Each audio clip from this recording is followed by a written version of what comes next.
military contributor and former commander for Army Forces Command, General Robert Abrams. So, General, if confirmed, this would be the first time a Russian missile has landed in NATO territory since the start of Russia's invasion. So, a couple of questions. First of all, how concerning is this to you?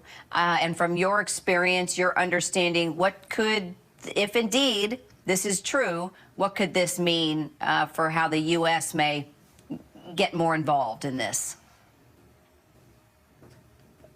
So thanks for asking and asking me on this afternoon, because I've read the same reports as everyone else. And like many of your earlier contributors, I think the most important thing right now is to determine ground truth on exactly what has happened. And the people who we need to hear from the most is the Polish government. They have the most skin in the game. They have the most equity in what occurred. So we should hear from them first.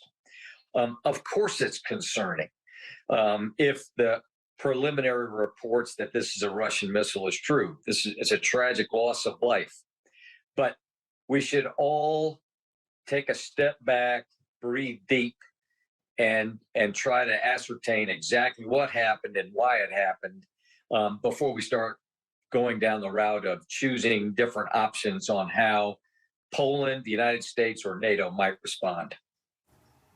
All right. So do you think that, and I know we got to find out exactly what's going on the ground, but would the U.S. need to adjust its force posture there in Ukraine if indeed we confirm that this is true? I mean, how should the U.S. respond to this? I mean, we see how they're responding now. They're saying we need to corroborate this information. We're sort of in a wait and see as they're investigating the intel. But if indeed the reports are confirmed, what do you think the U.S. should do? Well, Kara, the most important thing that I think all the listeners need to understand is at the onset of this war in Ukraine on 24 February, the United States, and specifically the Department of Defense, has already made numerous force posture adjustments into the European continent and specifically into Eastern Europe. There's been a series of different deployments, enhancement and bolstering of pre-existing training deployments, extensions of previous units deployments, and additional deployments, all across all the joint force, so air, land, and sea.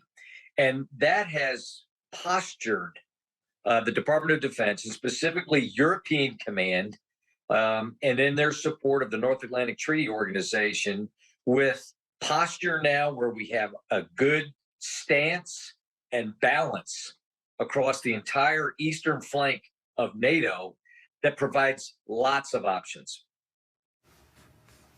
All right. Former commander for Army Forces Command, General Robert Abrams. So glad you were able to jump on with us as the breaking news is happening. We're going to stay on top of it. Please let us know if you get any other intel, have any thoughts. We want to stay on top of this because this definitely could change the dynamic of this war in Ukraine for sure, and the role of the United States and our military. Hi everyone, George Stephanopoulos here. Thanks for checking out the ABC News YouTube channel. If you'd like to get more videos, show highlights, and watch live event coverage, click on the right over here to subscribe to our channel, and don't forget to download the ABC News app for breaking news alerts. Thanks for watching.